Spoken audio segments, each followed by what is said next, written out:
कक्षा 12वीं का देखो अध्याय 8 राजनीति विज्ञान का राष्ट्र निर्माण की चुनौतियाँ। तो ये क्या है? स्वतंत्र भारत की राजनीति है। स्वतंत्र भारत में राजनीति, अभी तक हम पीछे जो चर्चा कर रहे थे वो विश्व से संबंधित थी। अब हम कहाँ पर आते हैं? भारत देश के अंतर्गत। तो राष्ट्र निर्माण की चुनौतियाँ, भारत को एक राष्ट्र बनाने में, तो ये मालूम है सभी को कि हम स्वतंत्रता के पहले हमारा जो देश था वह छोटी छोटी रियासतों में बटा हुआ था। यानी राजा लोग राज्य करते थे, उनकी रियासतें अलग अलग थीं। उन रियासतों को मिला करके और एक राष्ट्र बनाना, इसके सामने अनेक प्रकार की चुनौतियां थीं। तो कौन कौन सी चुनौतियां थीं? पहला नंबर, समस्त देश की समस्त राजाओं को एक सूत्र में बांधना। दूसरा नंबर, भारत देश में हिंदू और मुसलमान दोनों जाति लगभग समान रूप से, किसी क्षेत्र पर हिंदू अधिक थे, किसी क्षेत्र पर मुसलमान अधिक थे। तो हिंदू मुसलमान का विवाद को मिटा करके और पूरे राष्ट्र का निर्माण करना, ये क्या कहलाता है? अपना भारत के राष्ट्र का निर्माण किया गया। सबसे पहला प्रश्न इसमें आप लोगों को जैसे मिलता है कि विलय पत्र क्या है? तो विलय पत्र का अर्थ होता है कि भारत की जो रियासतें थी, जहाँ पर राजा लोग यहाँ इसमें राज्य कर रहे थे, उन राजाओं के राज्यों को हमारे देश में मिलाने के लिए तैयार करके और उनको मिला करके एक विस्तृत राष्ट्र का निर्माण करना विलय पत्र कहलाता है। शरणार्थी समस्या क्या है? तो शरणार्थी का अर्थ होता है कि जब देश हमारा आज़ाद हुआ था, आज़ादी के समय में बहुत से लोग, कोई चीन से आए थे, कुछ पाकिस्तान से आए थे, कुछ भूटान, नेपाल इत्यादि से आए थे। इन शरणार्थियों को किस प्रकार से भारत पर सुरक्षित किया जाए, इनके भोजन की व्यवस्था की जाए, इनके आवास की व्यवस्था की जाए, इस प्रकार से इन्हें रहने के लिए जगह देना, ये शरणार्थियों के साथ में समस्या थी। शरणार्थी किसे कहते हैं? जो विदेशों से हमारे देश में आए थे, इन्हें हम शरणार्थी कहते हैं। भारत में राष्ट्र निर्माण की कौन कौन सी चुनौतियाँ थीं? तो भारत में राष्ट्रीय निर्माण की चुनौती, सबसे पहली चुनौती थी भारत की एकता, भारत पूरे देश को एकता के सूत्र में बांधना। दूसरा, लोकतंत्र की स्थापना करना। तीसरा, ऐसे विकास की जिससे संपूर्ण समाज का हित हो। अगला नंबर, रजवाड़ों के विलय की स्थापना करना और शरणार्थियों की समस्याओं का हल करना, ये भारत के राष्ट्रीय निर्माण की समस्याएं थीं।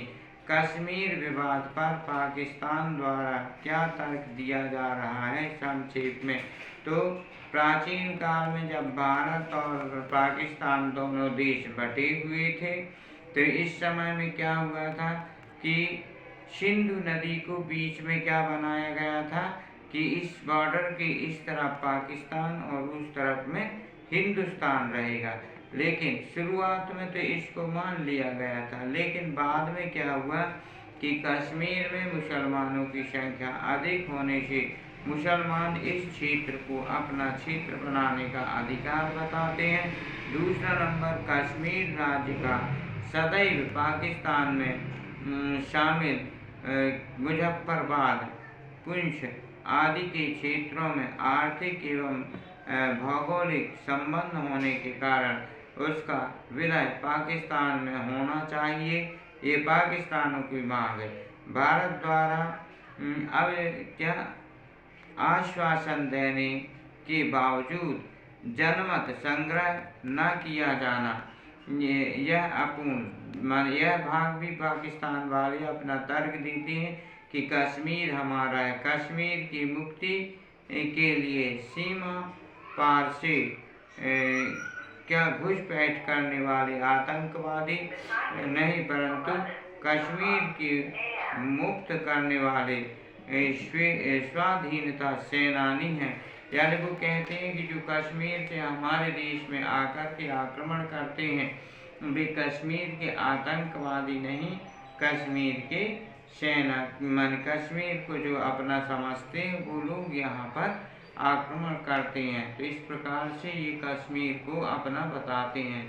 देशी रियासतों के विलीनीकरण की क्या आवश्यकता थी?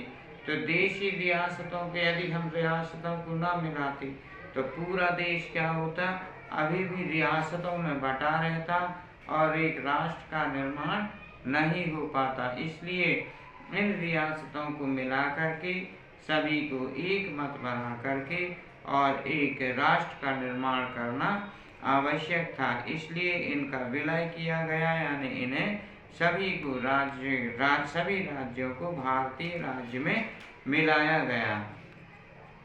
द्विराष्ट्र सिद्धांत क्या है? तो द्विराष्ट्र सिद्धांत कहलाता है, द्विराष्ट्र सिद्धांत का अर्थ दो राष्ट्रों में किसी भी एक राष्ट्र में का बंट जाना। यह पारिस्थितिक अंग्रेजों द्वारा स्वतंत्रता से पहले उत्पाद की गई थी। एक समस्या, इसके पहले प्राचीन काल में भारत पाकिस्तान एक ही देश था, लेकिन जब अंग्रेज भारत में आए तो अंग्रेजों ने क्या किया, भारत और पाकिस्तान दो देशों बना दिए। तो इसमें धारणा दो देशों की बन गई थी। तो इस प्रकार से मैंने स्वतंत्रता के बाद में भारत और पाकिस्तान इस देश को दो भाग में बांट दिया जाएगा। यह द्विराष्ट्र सिद्धांत प्रणाली कहलाती है। अब भारत विभाजन के प्रमुख कारण क्या थे? पहला नंबर द्विराष्ट्र सिद्धांत, यानी पहले ही कह दिया गया था कि जब भारत स्वतंत्र होगा तो इसे भारत और पाकिस्तान दो राष्ट्र में बांट दिया जाएगा। तीसरा नंबर कांग्रेस और मुस्लिम लीग में प्रतिस्पर्धा, यानी कांग्रेस और मुस्लिम लीग ऐसी थी कि दोनों एक से दल थे, लेकिन एक दूसरों से आगे बढ़ने की कोशिश कर रहे थे। अगला अंग्रेजों में फूट डालो और राज्य करो की नीति थी। इसके पश्चात सांप्रदायिक दंगे यहाँ पर होते थे।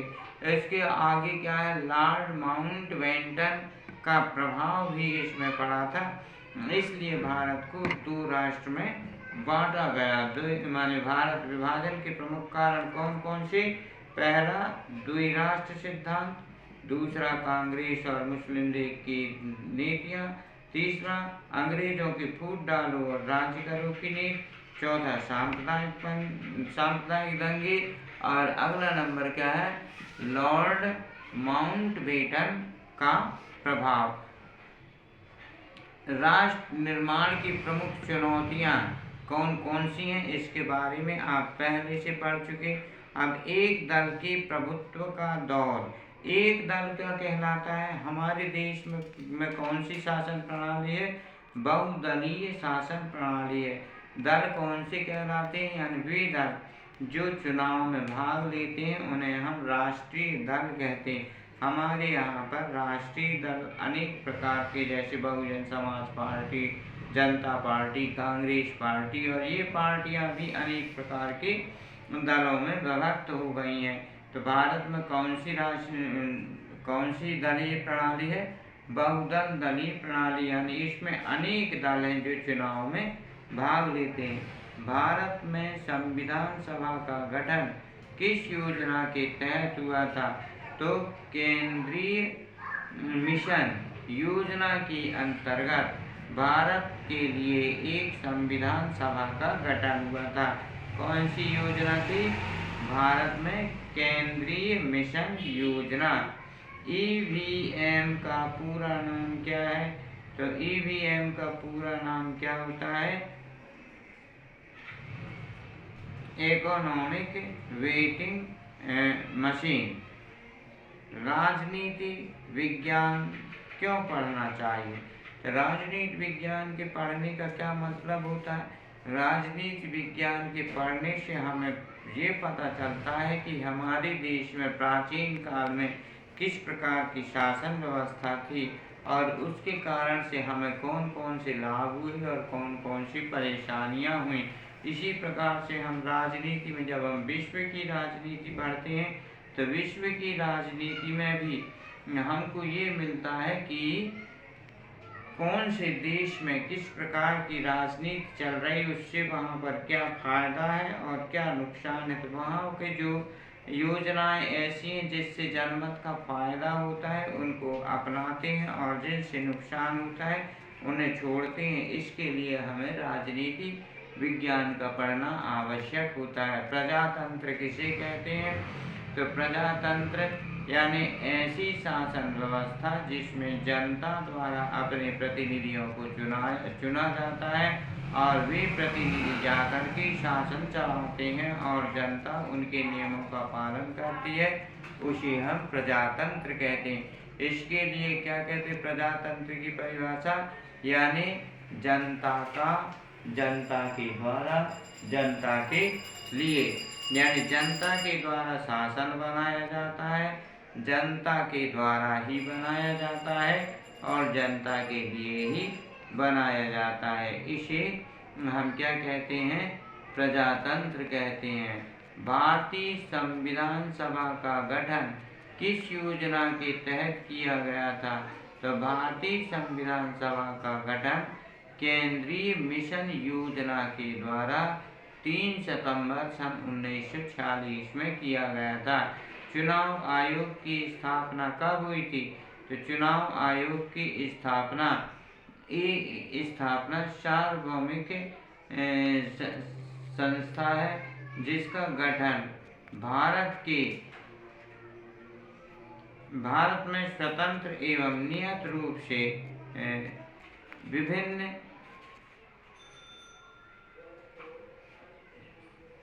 भारत के प्राकृतिक संसाधनों में प्रतियोगी चुनाव के लिए किया गया था।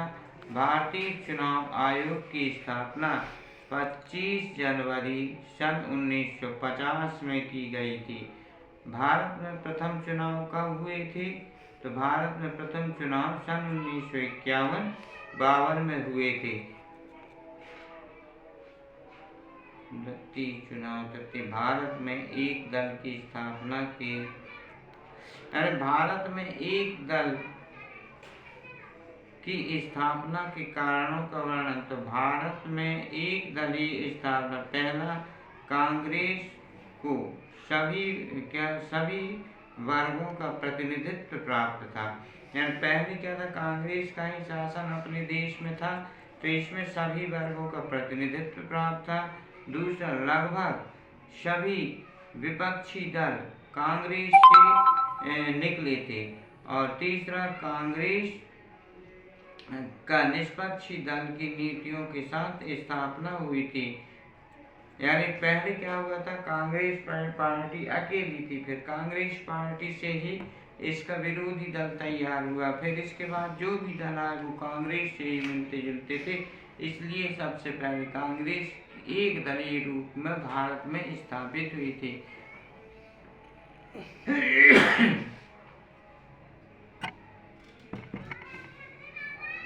प्रथम आम चुनाव को इतिहास का सबसे बड़ा जुआ की संज्ञा देकर क्यों यानी आशंकाएं व्यक्त की गई हैं।